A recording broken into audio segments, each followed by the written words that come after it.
Джон Р. Толкин. Хоббит. Часть 2. Chapter 2, Roast Mutton. Глава 2. Жареная баранина. Bilbo jumped up and rushed into the dining room. There he saw nobody, but all the signs of a large breakfast. Бильбо вскочил и бросился в столовую. Там он никого не увидел, но все указывало на обильный завтрак. There were huge piles of unwashed pots in the kitchen.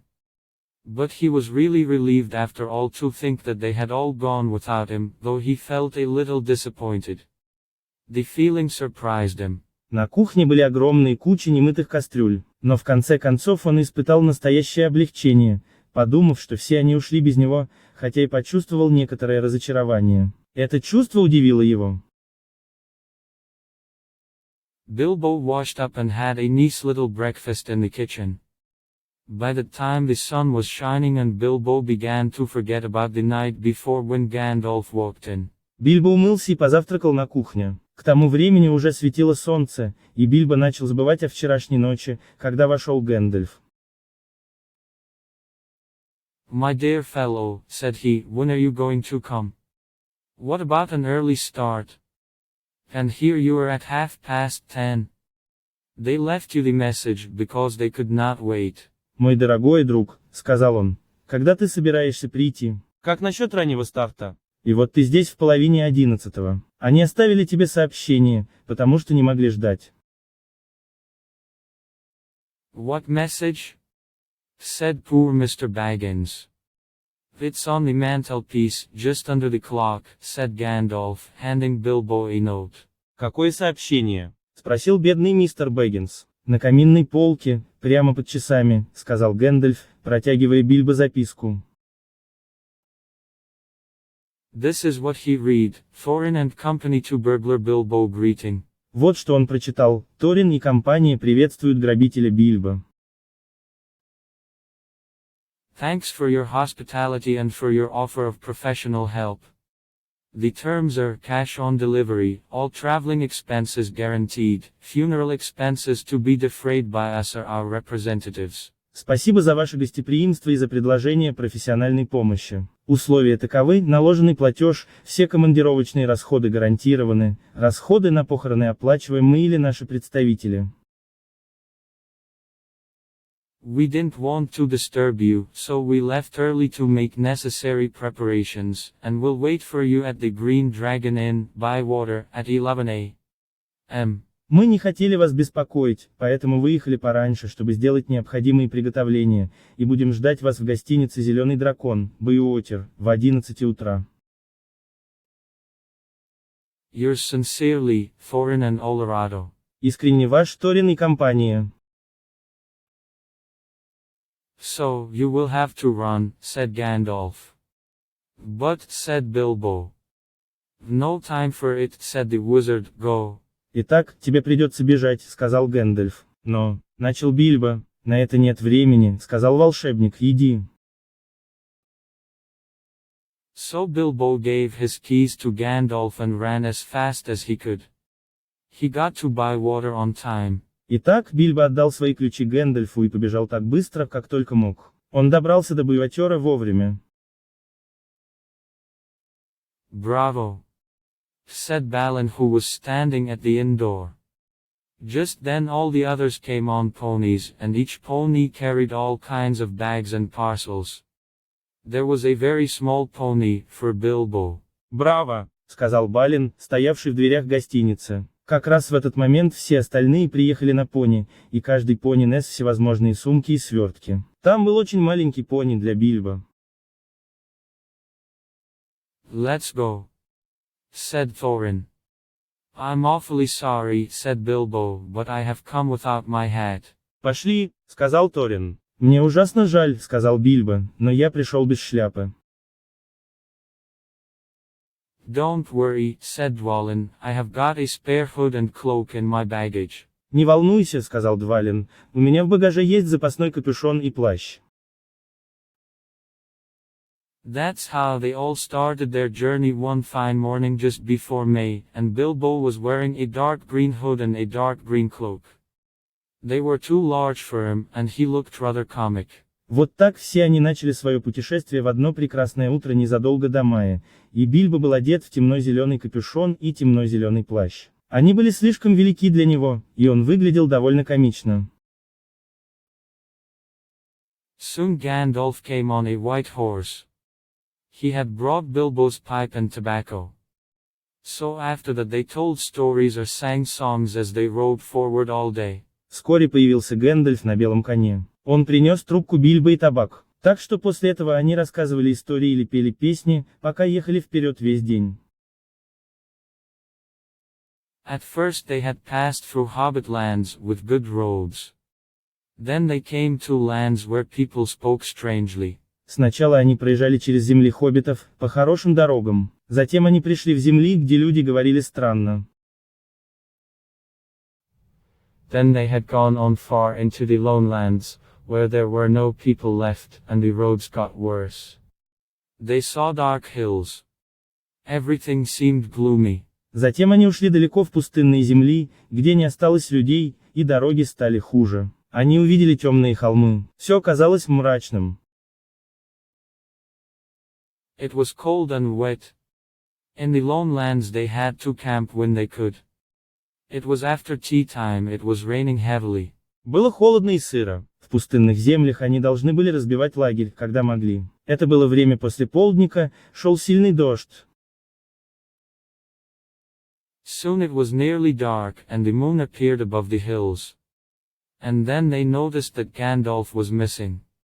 So far he had come all the way with them. Вскоре почти стемнело, и над холмами появилась луна. А потом они заметили, что Гэндальф пропал. До сих пор он проделал с ними весь этот путь.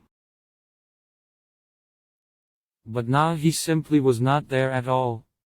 Finally they decided to camp, but the dwarves could not make a fire that night. Then one of the ponies suddenly felt frightened and got into the river, and all the baggage that he carried was washed away off him. Но теперь его там просто не было вовсе. Наконец они решили разбить лагерь, но в ту ночь гномы не смогли развести костер. Затем один из пони внезапно испугался и упал в реку, и весь багаж, который он нес, смыло с него. Of course it was mostly food, and there was little left for supper and less for breakfast. There all of them were sitting gloomy and wet, when Balin said, "There's a light over there." Конечно, в основном это была еда, и на ужин почти ничего не осталось, а на завтрак и того меньше. Там все они сидели мрачные и мокрые, когда Балин сказал, там есть свет. And they went in the direction of the light.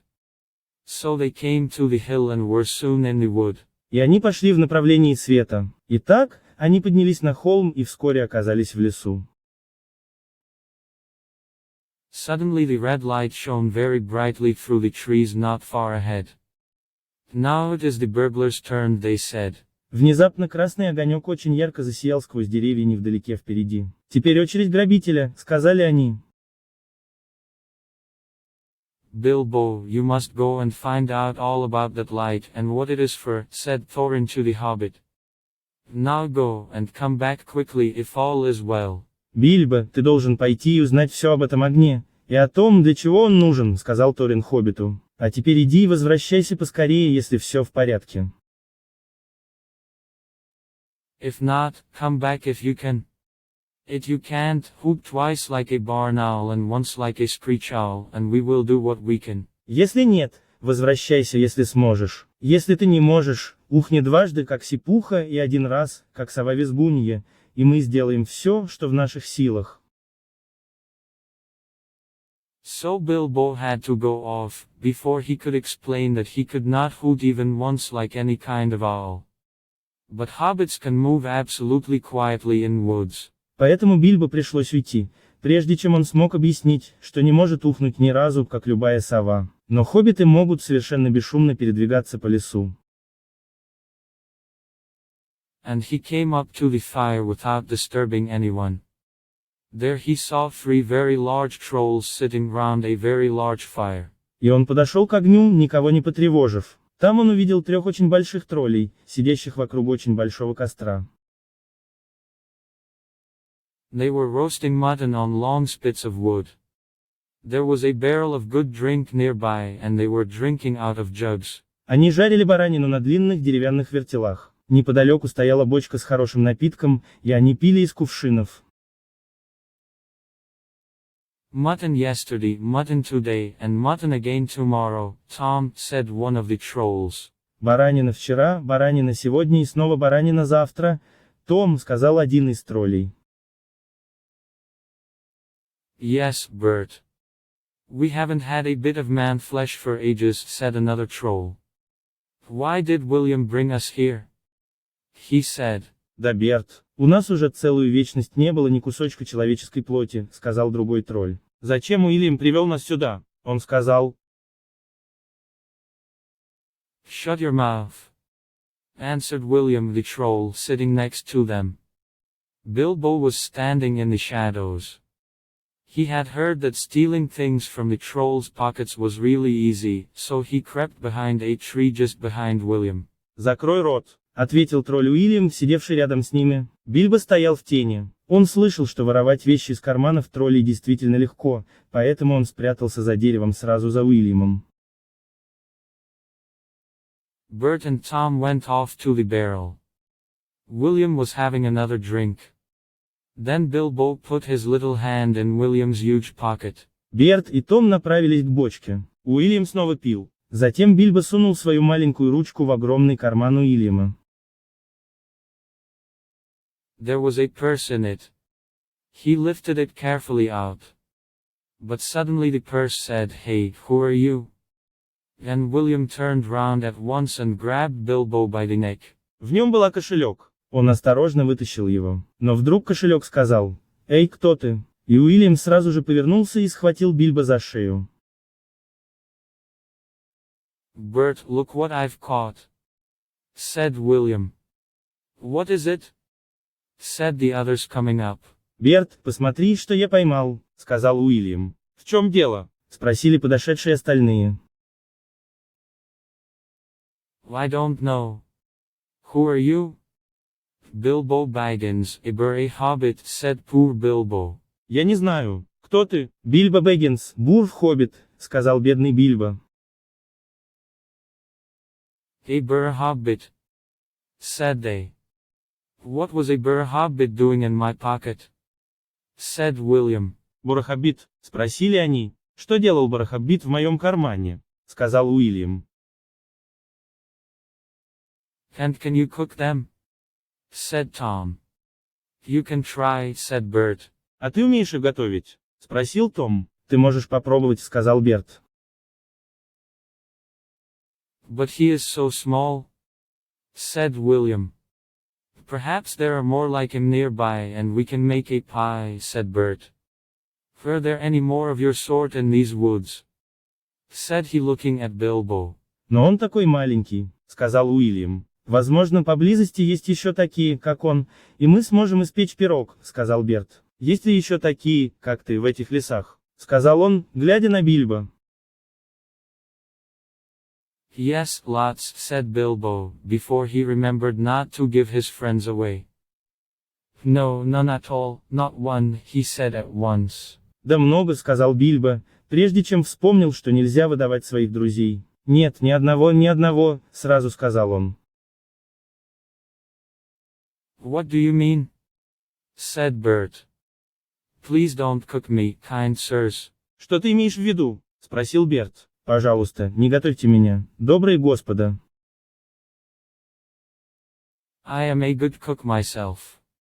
I'll cook beautifully for you, a perfectly beautiful breakfast for you, if only you won't have me for supper. Я сам хорошо готовлю. Я прекрасно приготовлю для тебя, совершенно прекрасный завтрак для тебя, если только ты не пригласишь меня на ужин. Poor little thing. Let him go, said William. But first let him explain a lots and none at all, said Tom. I don't want anyone cut my throat in my sleep.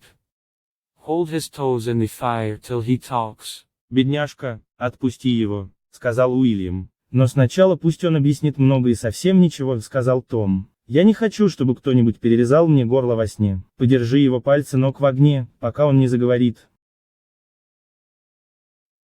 No, said William. I caught him anyway. You're a fat fool, William, said Bert, and the trolls started fighting. Нет, сказал Уильям. Я все равно поймал его. Ты толстый дурак, Уильям, сказал Берт, и тролли начали драться. Right in the middle of the fight, Balin came up. The dwarves had heard noises from a distance, and after waiting for some time, they started to creep towards the light as quietly as they could. Прямо в разгар боя подошел Балин. Гномы услышали шум издалека и, подождав некоторое время, начали красться к свету так тихо, как только могли. But as soon as Tom saw Balin, he gave an awful cry. Trolls simply hate dwarves uncooked. Bert and Bill stopped fighting at once, and quickly put a sack over Balin's head. Но как только Том увидел Балина, он издал ужасный крик. Тролли просто ненавидят гномов, сырых. Берт и Билл сразу перестали драться и быстро надели мешок на голову Балина. Soon other dwarves appeared and all of them got into sacks. Bilbo was lying under a bush, not moving. Вскоре появились другие гномы, и все они забрались в мешки. Бильбо лежал под кустом, не шевелясь. Just then Gandalf came back. But no one saw him. The trolls had just decided to roast the dwarves now and eat them later. Как раз в этот момент вернулся Гэндальф. Но его никто не видел. Тролли только что решили зажарить гномов сейчас и съесть их позже. That's not a good idea, said a voice. Bert thought it was William's. Это не очень хорошая идея, сказал голос. Берт подумал, что это Уильям. Don't start the argument, Bill, he said, or it will take all night. Who's they arguing? Said William, who thought it was Bert that had spoken. You are, said Bert. Не начинай спор, Билл, сказал он, или это займет всю ночь. Кто это, спорит, сказал Уильям, который подумал, что это сказал Берт. Так и есть, сказал Берт. You're a liar, said William, and so the argument started. Soon the trolls started fighting. Ты лжец, сказал Уильям, и так начался спор. Вскоре тролли начали драться. Now stop it, said Tom and Bert together. The dawn comes early. А теперь прекрати, хором сказали Том и Берт. Рассвет наступает рано. At dawn you will turn into stone, said a voice that sounded like William's. But it wasn't. Just at that moment the light came over the hill.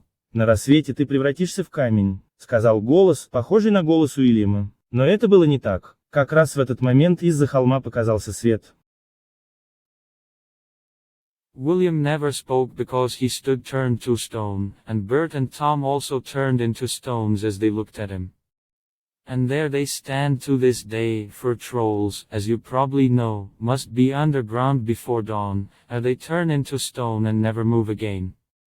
That is what had happened to Bert and Tom and William. Уильям ничего не говорил, потому что стоял, окаменев, и Берт с Томом тоже окаменели, когда посмотрели на него. И там они стоят по сей день, ибо тролли, как вы, вероятно, знаете, должны быть под землей до рассвета, иначе они превратятся в камень и никогда больше не сдвинутся с места. Вот что случилось с Бертом, Томом и Уильямом. Excellent, said Gandalf, as he stepped from behind a tree and helped Bilbo up. Then they untied the sacks and let out the dwarves. Отлично, сказал Гэндальф, выходя из-за дерева и помогая Бильбо подняться. Затем они развязали мешки и выпустили гномов. Don't waste our time now. The trolls must have a cave or a hole somewhere nearby. We must look into it. Не трать сейчас наше время впустую. У троллей должно быть где-то поблизости есть пещера или нора. Мы должны разобраться в этом. They searched about, and soon found the marks of trolls' stony boots going away through the trees. Они осмотрелись вокруг и вскоре обнаружили следы каменных сапог троллей, уходящие за деревья. They followed the tracks up the hill, until they came on a big door of stone leading to a cave.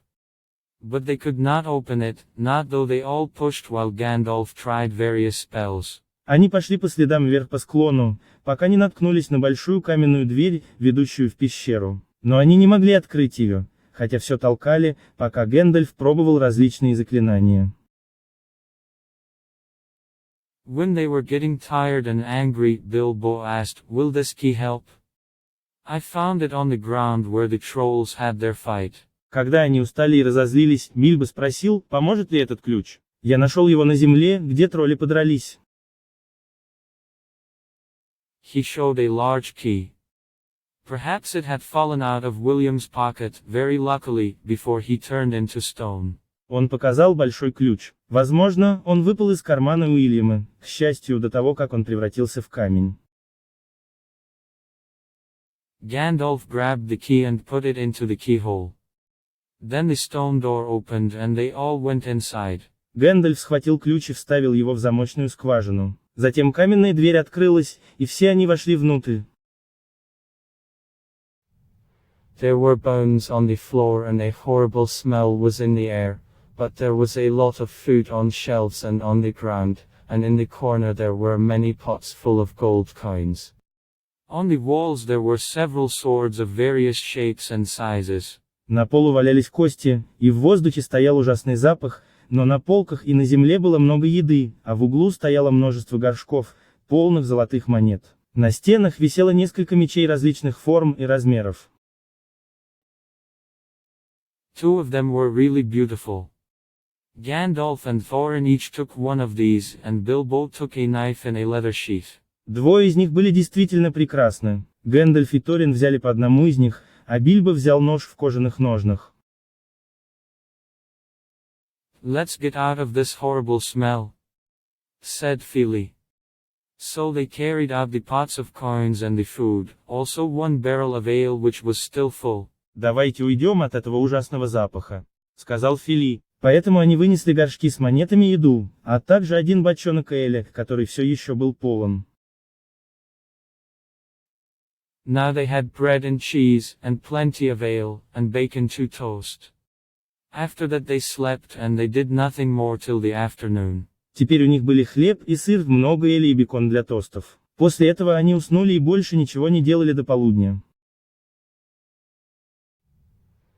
Then they brought up their ponies, and carried away the pots of gold, and buried them very secretly not far from the track by the river, putting very many spells over them, just in case they had the chance to come back and pick them up. Затем они привели своих пони, унесли горшки с золотом и очень тайно закопали их недалеко от тропы у реки, наложив на них очень много заклинаний, на случай, если у них будет возможность вернуться и забрать их. When that was done, they all went on towards the east. Когда это было сделано, все они направились на восток. Спасибо за просмотр и вашу обратную связь. Подписывайтесь на наш канал и проводите время на YouTube с пользой.